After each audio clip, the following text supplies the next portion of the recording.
So let me talk about our varsity season. So this is my 21st year at Sacred Heart, my 27th year coaching high school water polo.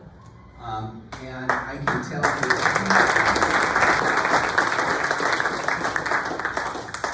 tell you two things for sure at this point. One, teenage boys are going to make some really stupid decisions. That's one, I promise you that. And two, they almost always break through. They get there. And when they get there, it's not on our time frame, it's on their time frame. And so I kind of equate that to our team this year. So yes, we made some stupid decisions. We spent the first portion of the season figuring out we were not very good at basketball.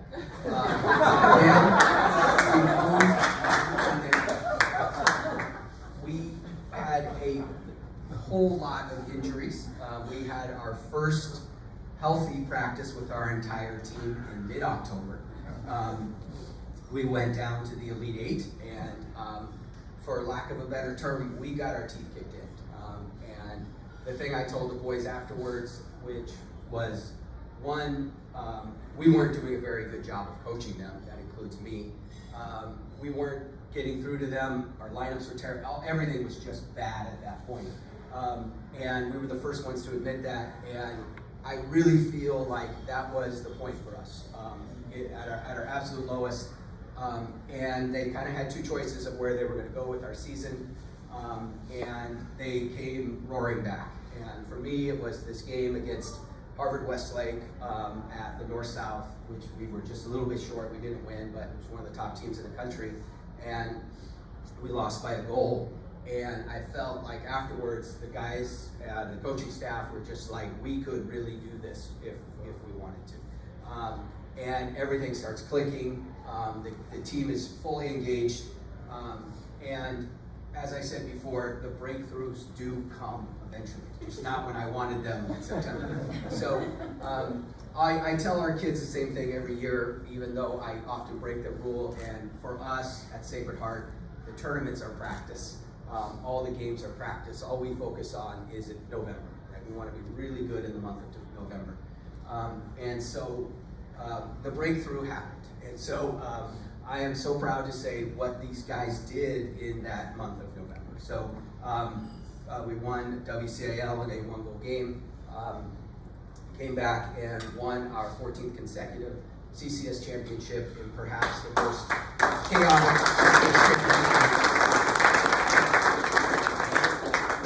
And then the final week of the season, we went through the number 1 team in Northern California and the number 3 team in Northern California in 72 hours.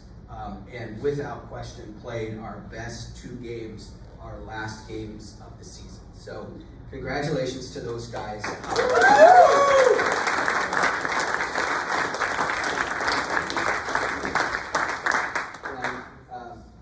As I said before, it's never a straight line. I wish it was, but it's not. But as we stand here, they did it. And the seniors led them through it, and they got them there. And they all are standing on the podium, and I couldn't be more proud. Of course, we need to mention that this team has the highest GPA in the history of Sacred Heart.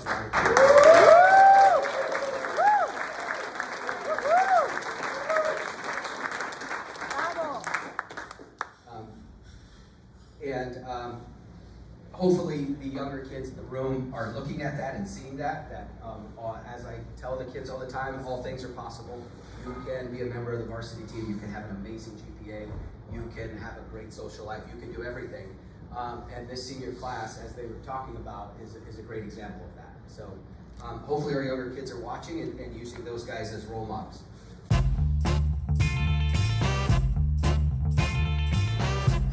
So by a unanimous vote, we're going with John Plaschke first.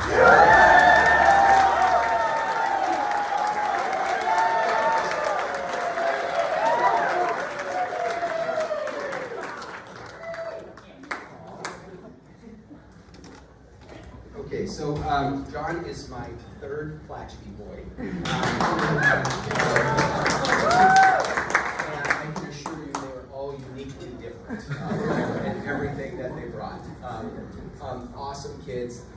John is a kid who was never not prepared, okay? So he would come to practice 15, 20, 30 minutes early to stretch, get ready, work on his shot, come in on his own time, take care of himself, all of those kind of things, and he was always ready. He got in, he scored some critical goals for us in very important games, and was always a team guy no matter what. But we enjoyed having him on his team. We know how much he cared about our program, and we're looking forward to seeing him play at the next level. John.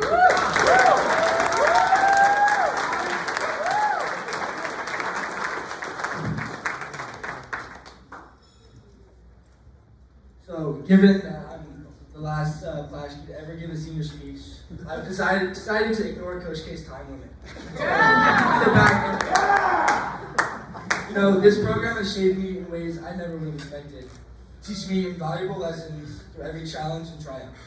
From resilience to hunger for growth, these lessons will stay with me far beyond the pool. Let's first talk about hunger. Let's go back to JOs this past summer, where we were playing Mission as underdogs.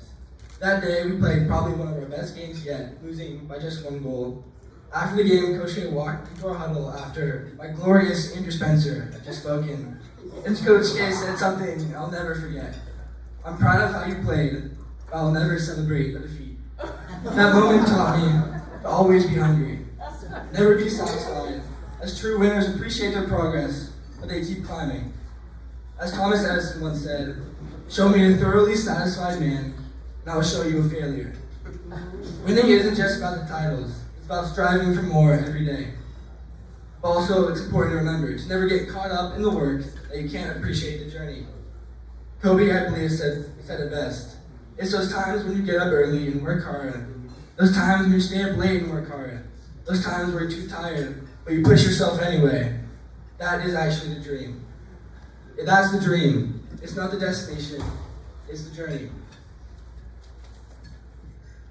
The grind, the early lifts, the brutal 5.55s, the endless swim sets is where the real growth happens. Falling in love with the journey has made me so grateful for every moment. Whether under the lights or in the grind, the journey is my dream. This program also taught me about resilience, and I believe our team this year embodies it perfectly. As the quote goes, "Do not judge me by my success. Judge me by how many times I fell down and got back up again. And trust me, we have been down." How many champions can say they placed 20th in gold, or silver, I believe, at JOs? I believe back then our coaches said our motto was get hit, stay down, and you always give up. But I believe this year we turned the tide. It was after a crushing 15-5 loss at Loyola at Elite 8. Luke playing goalie for some reason at the end of the game. And he was taunting the team after a quote-unquote block, but I believe it did hit the post. So after that game, we had 2 choices. We could either coast through the rest of the season, or we could fight back. And I believe we chose to fight. That resilience carried us to a narrow WCAL win, the closest CCS finals in years, and a gritty NorCal victory. Yeah. Now let's go to the late CCS finals. It was a 1-goal game, and we could have decided to give up, say that it was too tiring and demanded too much out of us to get the win. But no, we decided we were not going to give St. Francis a choice, and that we will win this game. It was that same grit that carried us through NorCal against De La Salle. We didn't just win, we refused to lose. As seniors, we changed the narrative. Our motto is one of resilience, toughness, and grit. We don't give up, we fight, and we rise to the occasion. And it's that sense of resilience is what changed our team and what changed my life going forward. You never know what life will throw at you. But I know because of my time here, I won't ever bend a knee, I won't ever give up. There are many lasts this season, and I'm grateful to cherish each one. The last 22s, last 5.55, last film session where Coach Peter reminded us that the only thing you ever need to do is swim the set 2-2. They'll get tired. Even if they swim a 4,600, just swim in 2-2. Or, can't forget, where Coach K forgot the Miramani's cap color after apparently watching hours of film. I truly will miss this program, from the first to the last, and all that's in between. And now I'd like to take a moment to shout out the people who have made this journey so meaningful. Coach K, Coach Peter, and Coach Lance. Thank you for being the best coaches I believe I've ever had. Through every Plaschke, 115, I believe you have turned me into the man I am today. To my brothers, James and Andrew, who couldn't be here today, I just want to thank you for introducing me to the sport. I believe you have unintentionally changed my life. To my mom, I just want to thank you for all the chicken and rice you've cooked the last few minutes. More importantly, you've kept me grounded and supported me after tough games and tough practices. Even when I wasn't the easiest to deal with, you were always my rock. Dad, I believe you've been the perfect father and perfect role model for what a man should be.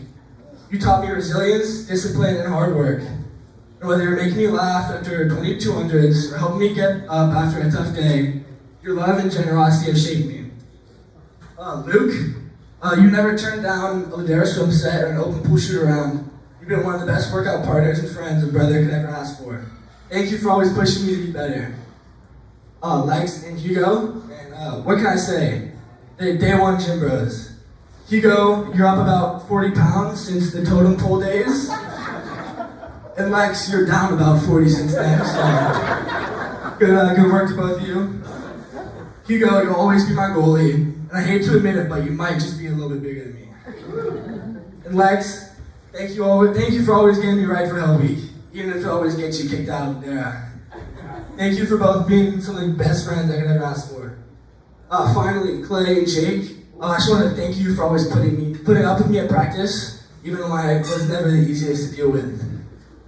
And then to all the seniors, we've been through it all together, and I couldn't ask for a better group of guys to spend these last 4 years with. Through every game, practice, and setback, this program has taught me to stay hungry, embrace resilience, and cherish the journey.